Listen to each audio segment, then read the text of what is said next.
don't give up. Perseverance is the key. If you want to write for yourself. Don't try to write for an audience. Just tell the story that you want to read yourself. But you can't give up. So if you want to write and you want to tell your stories, I think that you should write them and get them published however you can.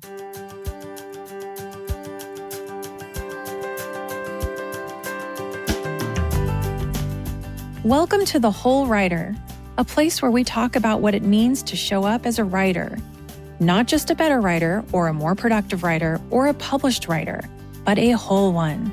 Someone who's grounded in their voice, in their community, in their creative path, even when the world tells them to hustle, compare, or conform. I'm Nicole Meyer, a multi-published author and book coach who believes that nurturing the person behind the page is just as important as refining the words on it.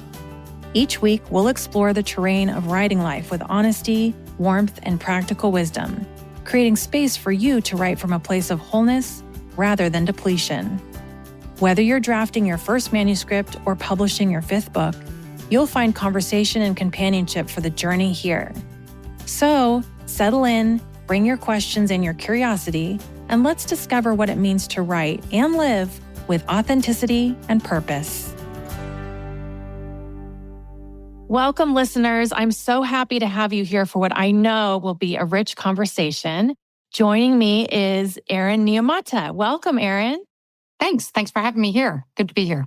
It's so great for me to be able to connect with you. And I have so many questions in mind because I know you have a new sort of focus in addition to all the great things you do. But before we jump into questions, I want to share with our listeners a little bit about you. So Erin Niumata has been in publishing for over several decades. She started as an editorial assistant at Simon & Schuster in the Touchstone Fireside division for several years, then moved over to HarperCollins as an editor, and then she went on to Avalon Books as the editorial director. She has been with Folio Literary Management for almost 20 years. She represents commercial nonfiction from prescriptive and practical to narrative and memoir, as well as a select list of fiction, including mysteries, psychological thrillers, and commercial women's fiction. She is particularly looking for expert, celebrity, and company clients with strong national platforms, as well as debut fiction. Erin is recognized for partnering with her clients to support their long-term professional and personal goals and to incorporate their books into an overall brand strategy. She has high expectations of herself and her clients and thoughtfully manages her clients' careers. She is completing her doctoral research in the history of women in publishing and the evolution of women's writing. She also holds her master's degree in creative writing from Middlesex University in London. So much goodness there. Welcome, Erin. And oh my gosh, I'm so thrilled to get into it with you today. Great. Let's get into it. I love it. So listeners, for those of you that don't know, I mean, many of you within the query stage know of Erin, especially if you're writing upmarket, women's fiction, and all those amazing genres that she represents. But what you may not know is that she is completing her doctoral research. And that's what really caught my eye. Erin and I connected on Substack, which many of you know is my new favorite home.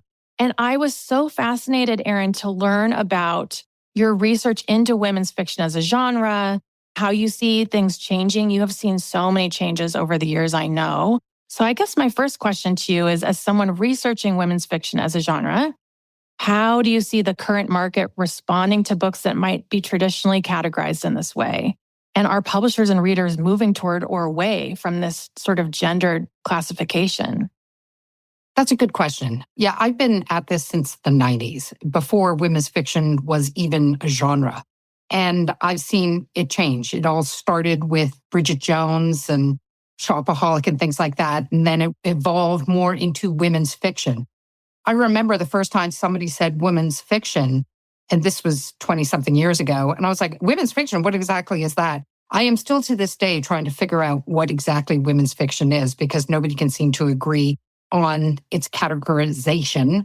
So that's one of the things that I talk about in my research, how nobody can agree on what it is, which is why it's such a hot topic and it's fluid.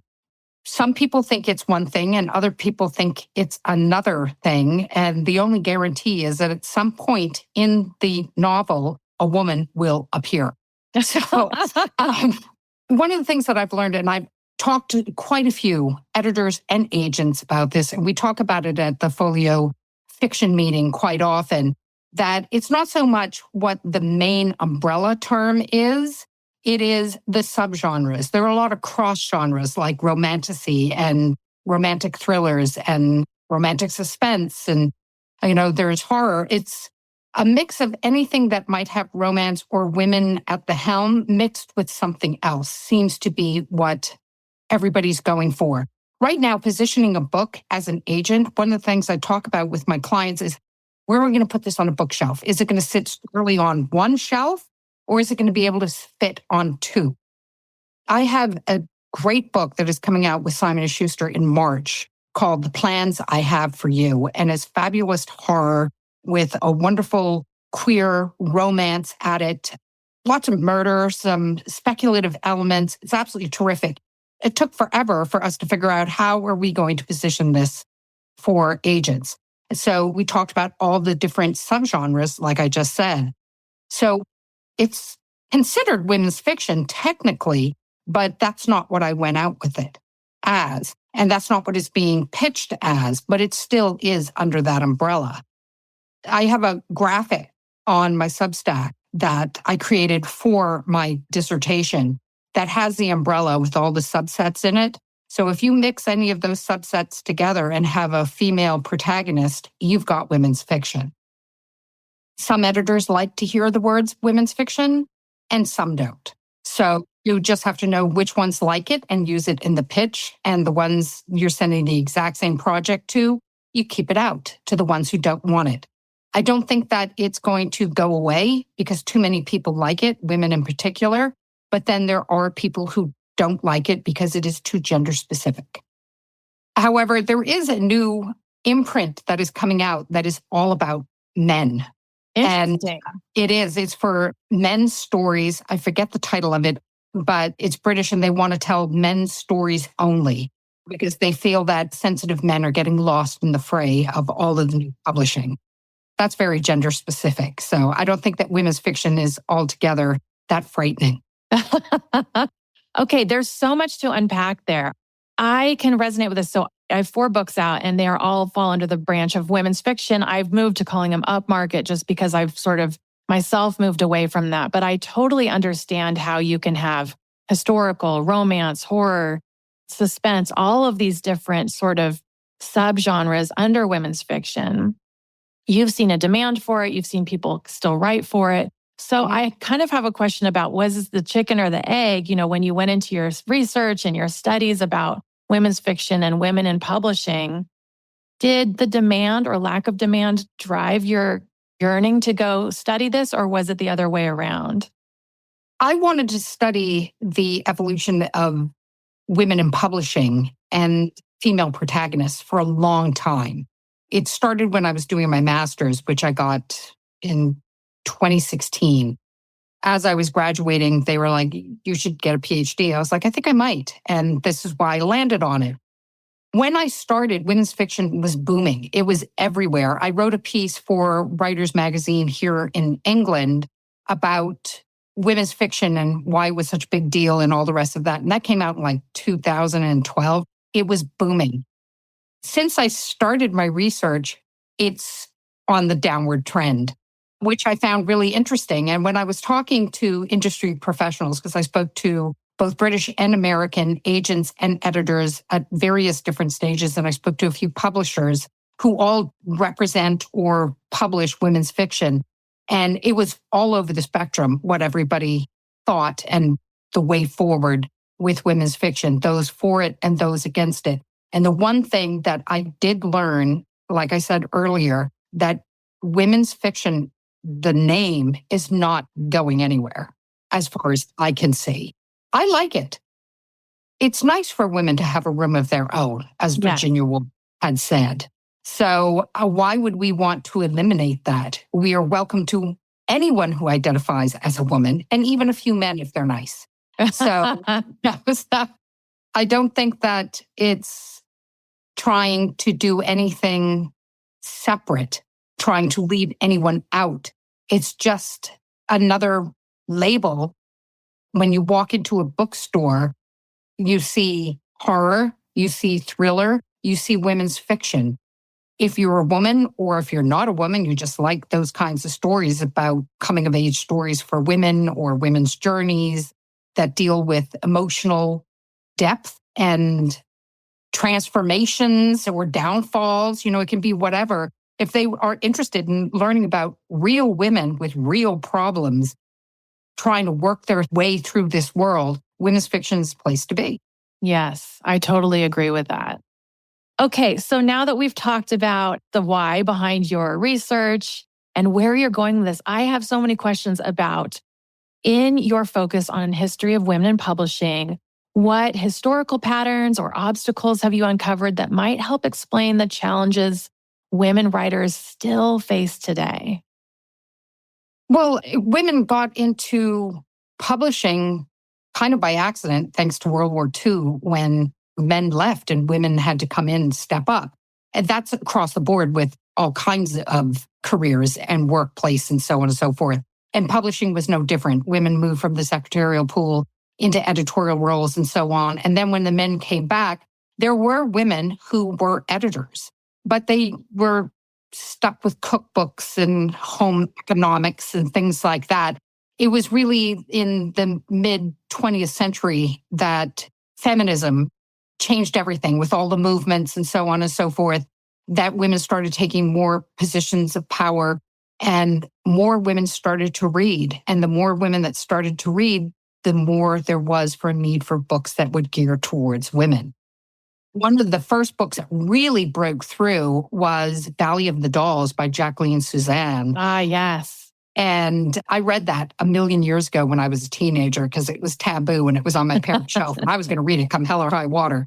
And it was saucy and crazy. And I was like, I can see why this is such a big deal. She was one of the first brand names for an author. And she really turned it on its head.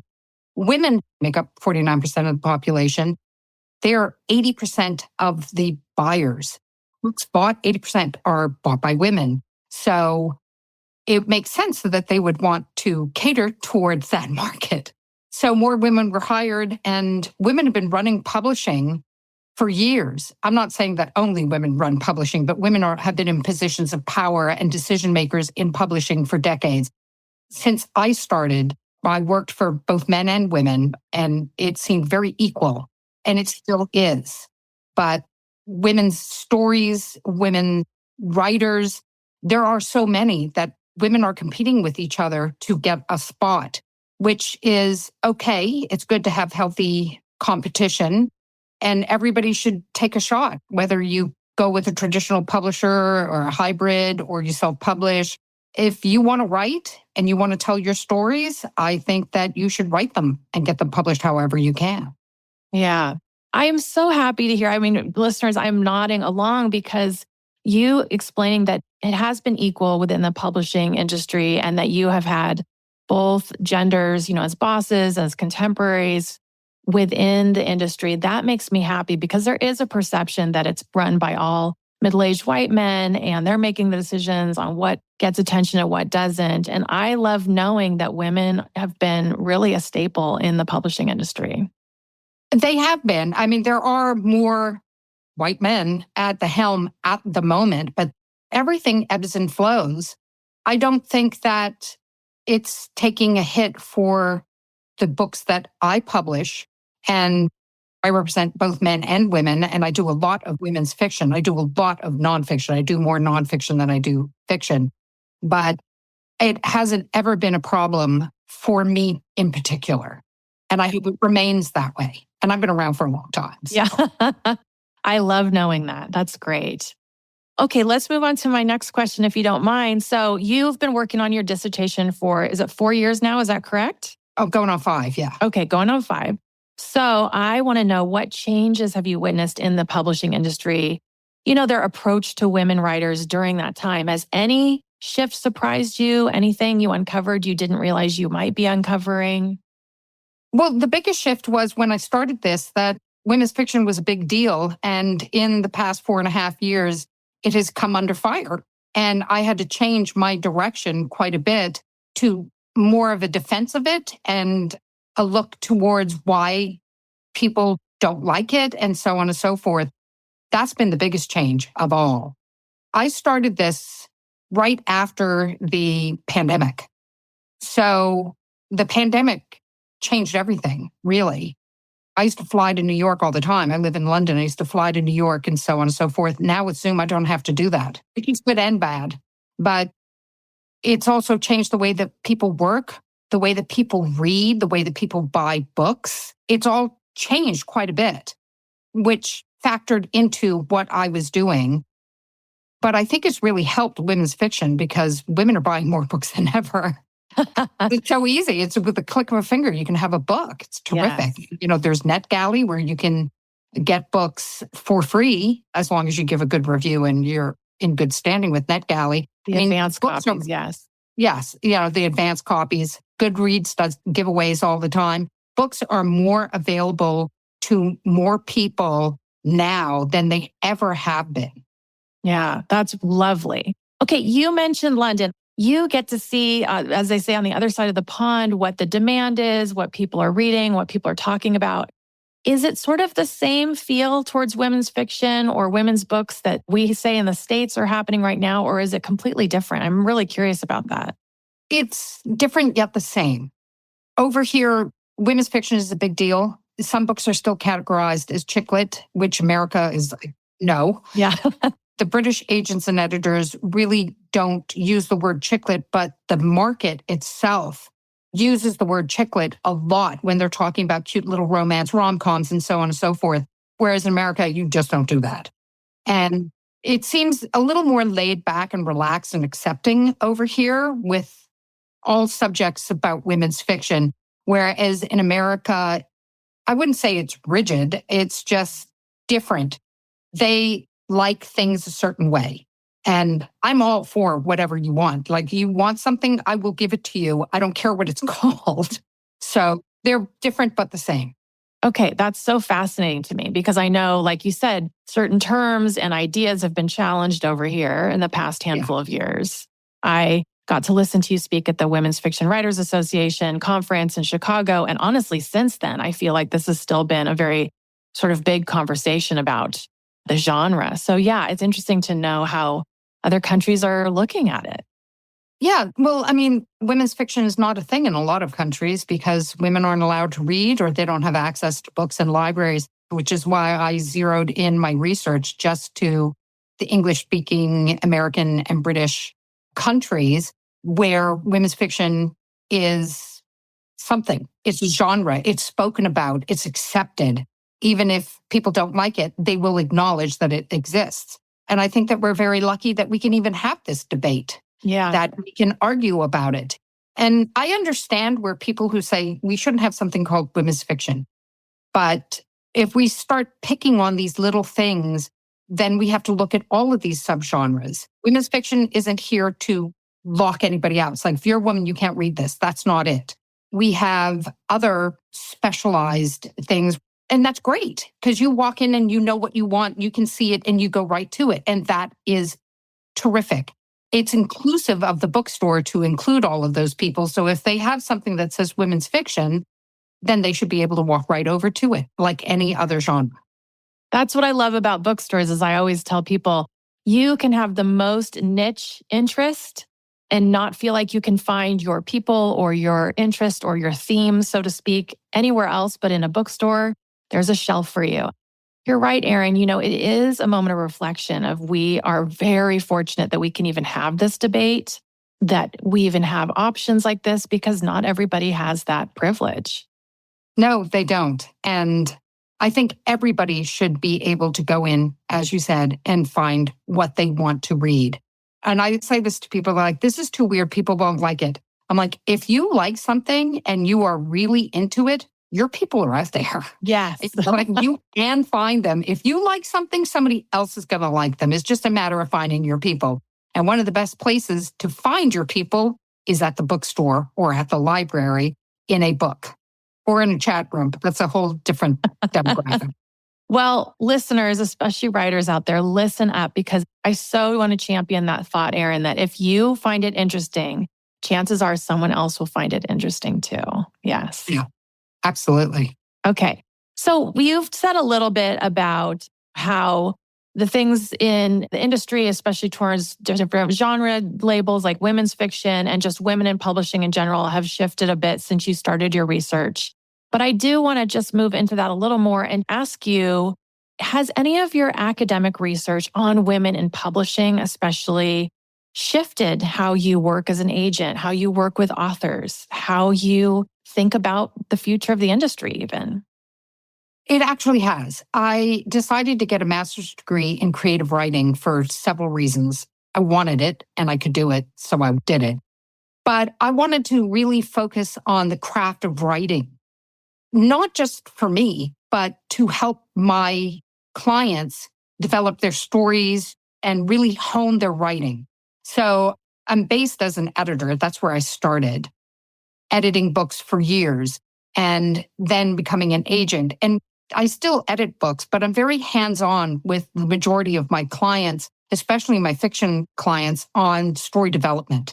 Some need more hand-holding than others, but it makes a big difference. I've taken on people like that book that I was telling you about, The Plans I Have for You. There was something about it I absolutely loved, and she had been passed over by quite a few people. And when we sat down and we spoke and we brainstormed, we rewrote that book several times until we were happy with it. And then, of course, the editor edited it even further to really fine tune it, and it was terrific. But she needed that editorial piece. And because of my background as an editor, and then the added piece of the fact that I have a master's in creative writing, I was really able to help her get that over the finish line to get a sale. And I like that for my clients. I like to help them with that story development. As far as publishing, with my clients, when it comes to women's fiction, this is why I shifted to subgenres rather than saying women's fiction, because I don't want it to be excluded immediately because somebody looks at it and has the wrong idea of what women's fiction means. So I subgenre it. Some people I just say women's fiction and they get it. That's been the major shift with my job as far as my research is concerned. Okay. And just to clarify for people new to genres and subgenres who are listening, would it be correct in saying you could pitch something as women's fiction with elements of suspense, or do you go further than that? It depends. I like to do comparative titles. I just did a whole series on queries, and I'm like, know how to position your book on a shelf, know how to sell it. Say it's a mix of this book and that book with elements of this book, so that when an editor or an agent is reading this, they can get a really good idea of the voice, the story, where it's going to sit, the audience, how these books did, and if it's of something of interest to the agent or editor. I get a lot of things that I think sound absolutely wonderful, but they didn't do their homework and I don't represent the genre, so I have to pass on it, which is a pity. But if somebody sends me something and the query letter is so tight with a great synopsis and they have properly positioned this book, I'm like, this person knows what they're doing. They know how to position a book. They know how to write. I like the story. And then hopefully the chapters will work out. That's gold. So if you're going to be a writer, know how to position your book. Yes. So let's just see if you want to touch on anything else about how your research on women in publishing has shifted any approach that you're taking moving forward, or any sort of thing you see coming down the road. I don't see anything coming down the road. I think that everything ebbs and flows. There are trends. There are things that come and go. You know, I never thought I'd see vampires rise to the top. They have. Romantasy is riding a huge wave right now. Will it crash and burn? I have no idea. But I said this earlier on Substack. Don't write to a trend. If you're writing to a trend, you're behind the curve. You can write for a genre, absolutely, but you want to be unique. I don't want more of the same. I'm not going to start saying, I suddenly want this because it's hot. If I suddenly want something because it's hot, I'm, 10 minutes behind every other agent. So when I do open up for submissions, which I will be doing in late July, I say what I'm looking for, but I'm looking for new things in these particular genres. And I'm picking particular genres because I am interested in something in, say, I don't even know what I'm going to open up for. I have to look at everything that's coming up. But I usually always open up for rom-coms because I absolutely love them. And I love speculative. But I'm not looking for your everyday rom-com. I want something new. Everybody's looking to try and hit that new trend. So I'm looking for something new. It's like mining and finding gold. Yeah, which is so fascinating and so fun. I would love to just be a fly on the wall and see all the different kinds of manuscripts that come across your desk. Oh, believe me, you do not want to do that. I love to say that agents are the first defense in publishing. We have to read absolutely everything, terrible and good, to present the best of the lot. I bet.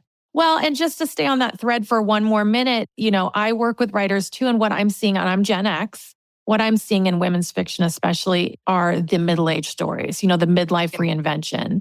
And I see a demand for more stories like that. Are you seeing the same?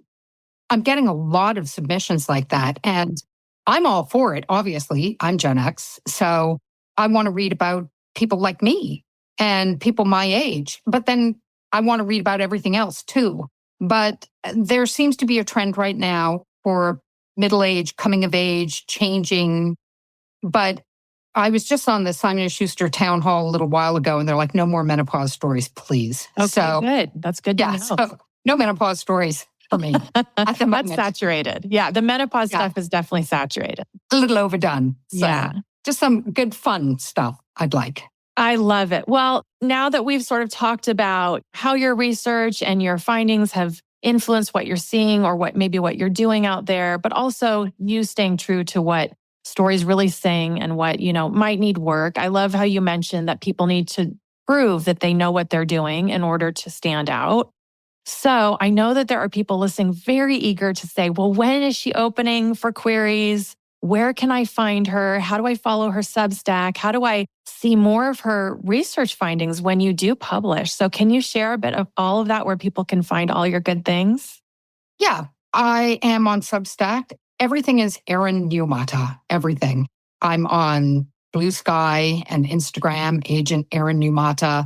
You can come and follow me. I just started Substack and I'm talking a lot about queries and about my own personal journey and what books mean to me. And so there's a mixed bag of things there. I will be opening up in a few weeks. I have some loose ends that I need to tie up, and then I will take an assessment of everything. And then I open up for specific genres at certain times throughout the year.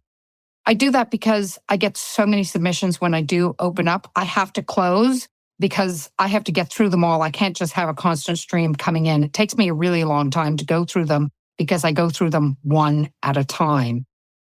And I've got plans for my dissertation. I will be defending it and everything this fall. So there won't be anything really available until after it's done. But I'm talking about it on my Substack about what I've learned and things that I've done. I'm putting it out slowly but surely. Once it's all said and done, I have plans, which I'll tell you about once I'm ready. Okay, good. We might have to have you back on to share all of that.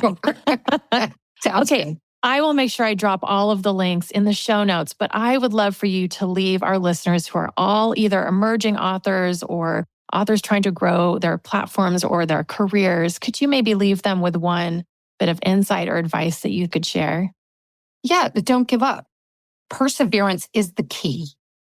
If you want to write for yourself. Don't try to write for an audience. When you're writing something, just tell the story that you want to read yourself. Then you can go to writers groups or you can take a writing course, you can get beta readers and you can hone it. But write for yourself first, and then you can fix it up to go on for publication. And you're going to get rejected. Everybody gets rejected. I get rejected daily as an agent, which is fine with me. It rolls right off and I move on to the next thing. But you can't give up. Just because somebody said no doesn't mean that everyone's going to say no. It only takes one person to say yes. So if you publish traditionally, if you publish with or without an agent, if you self-publish, whatever you do, just keep going and do what is right for you. There's no perfect path. Beautiful. Thank you so much for sharing all of your insight and wisdom. We will make sure to follow you along on Substack and all the other good places. Thank you, Erin, for joining us. I really appreciate it. Thank you for having me. Thank you, listeners. This has been The Whole Writer.